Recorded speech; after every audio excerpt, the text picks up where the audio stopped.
So here are the actions every D2C founder needs to take during an economic downturn with rising customer acquisition costs. It's very apparent that the cost to acquire a brand new customer is going to continue to rise. We have inflation, we have an economic downturn looming, so on and so forth. You name it, there's a bunch of scenarios happening with the market, which is reflecting the buying behavior. Now, the biggest thing is it's very difficult to acquire brand new customers into the ecosystem, but it's very easy to sell to people who've already bought from your brand already in the previous quarter, in the previous 6 months. Doesn't matter, right? So I see a lack of customer retention strategies. Everybody's blasting emails, everybody's blasting SMS messages, everybody's offering 10% off, 15% off, 20% off, right? With these offers so, I guess, saturated, if you want to name it, the thing is, you have to think outside of the box in order to now get people to buy back from your brand every single quarter or to increase the lifetime value. Let's talk about customer retention strategies.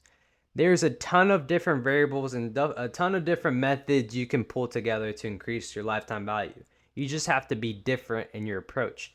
I see too many people blast their email lists over and over again, week over week. You're just spamming the same people and they're not buying back because you offer 15% off discounts. Nothing's going to get them to buy.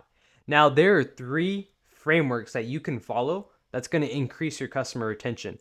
Now, the first thing is you really do need to focus on building a community, right? A community is literally a pool of where people who've already bought from your brand or they've been using a product, they can go in and join and communicate with other customers who've already bought from your brand.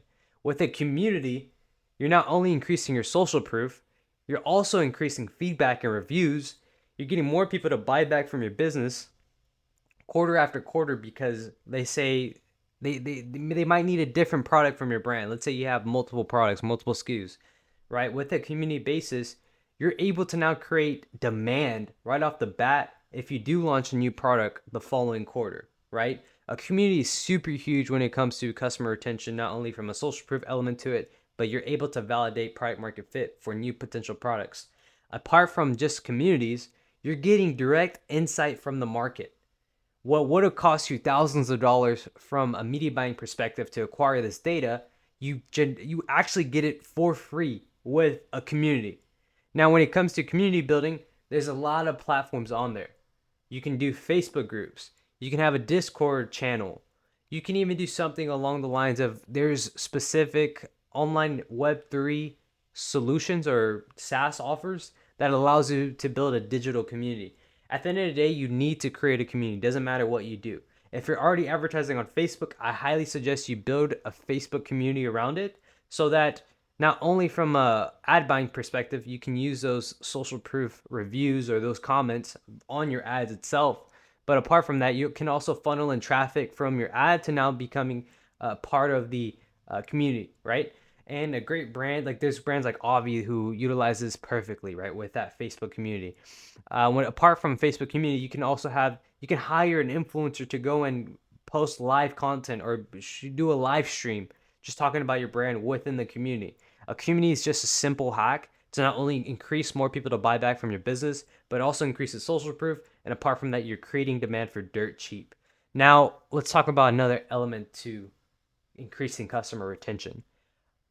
Let's look at Amex, American Express, right? How do they have their reward system?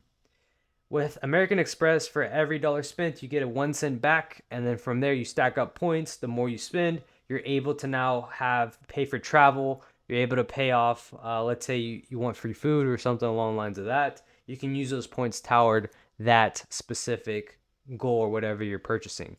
Similar to how Amex has its own customer points, you can now take the same approach with your brand. You can have loyalty points. You can give a specific membership rewards program where for every dollar spent, they get some sort of incentive back. Could be points, could be a dollar amount, so on and so forth. So then the more times people buy back from your business, they're stacking up points. So then if they want to reuse that for a free product the next purchase they do buy, or they want to gift those points to a specific friend so that friend can purchase products on their own dime, that's a quick hack. Like, look at Starbucks. If you download the Starbucks app, they have a reward system to incentivize you to keep buying.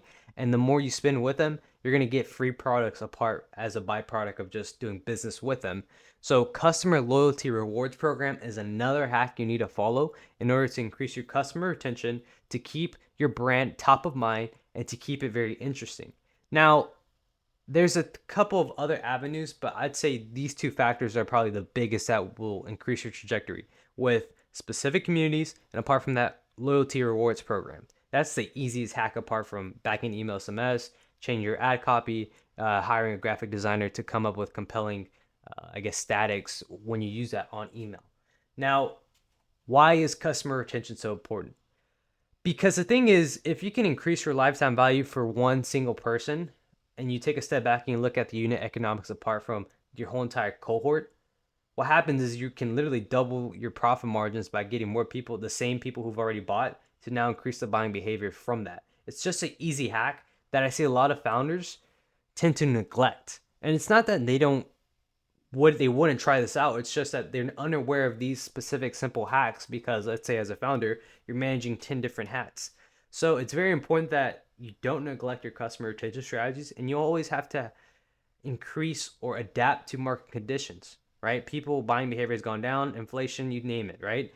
With having that in mind, creating offers or in creating some sort of loyalty rewards program allows you, the end consumer, to not have a second thought when it comes to buying back from your business, because your offer, your rewards program allows the purchasing power to be smoother, more efficient, and apart from that, right, people don't have to look deep into their pockets because they're using the rewards to business with you, right?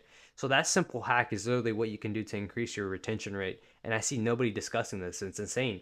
Literally, communities are like the quickest hack, and everybody should take advantage of this right now before somebody else copies it and it happens at scale. But at the end of the day, to now have a really good community, to have people want to do business with you, to have people want to sign up for loyalty rewards program, your product needs product market fit. People actually need to use your product. There has to be a demand for your product. But once you crack product market fit and you know that the market does want your product, or they actually love your brand, then the customer retention side, or the, I guess, community building side, is just a byproduct of how quality your product or your brand is to at the end of the day, right? Now, apart from community building, when you have a community, this is also going to reflect when you have new product drops, new product releases. When you drop a new product, you can just sell that as a specific limited time drop. When it's sold out, it's sold out. There's no restocking. And you can just literally get a ton of customers, a ton of sales just from that community, instead of running direct paid traffic trying to validate this new product to a completely new audience, right? So I see a lot of people neglect this. This is just a simple hack I see nobody talking about. Customer retention is huge, and you have to think outside the box nowadays. People are so accustomed to just getting a bunch of emails, a bunch of SMS messages, right? When you're able to create a community around your product, the byproduct of sales, a byproduct of profit, revenue, social proof, lowering the customer acquisition cost. This is all second nature. You really need to focus on building a community. So with that being said, I hope you take these necessary steps to implement a community, to implement a loyalty rewards program to your existing cohort base. If you're trying to scale and you're trying to increase capital efficiency during an economic downturn for your e-commerce business.